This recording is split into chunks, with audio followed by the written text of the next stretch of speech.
We're going to make one more alteration to our coin flipper simulator application.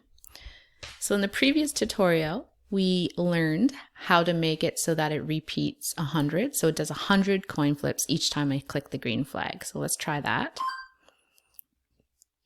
But then we have to wait a little bit. So if we were to increase this number to 1000, let me reset my variables by clicking on the space bar and then clicking the green flag. You can see it's taking quite a while. So I'm at 100 now, then I'm getting to 200, and you might not be that patient. Maybe you want to adjust it so that we're in turbo mode. So I'm going to stop that by clicking on the stop sign here.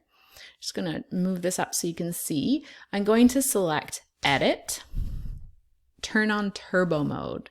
So now you know I'm in turbo mode because it says turbo mode in orange lettering right here.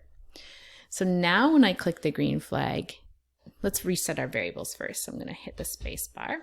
Then I'll click the green flag. Watch how fast it generates 1000 flips. There we go.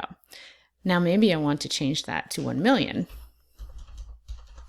Now when I click the green flag, it doesn't take very long to generate 1 million flips. And you can see that our heads and tails are fairly close to one another, which is what we'd expect when we have so many flips.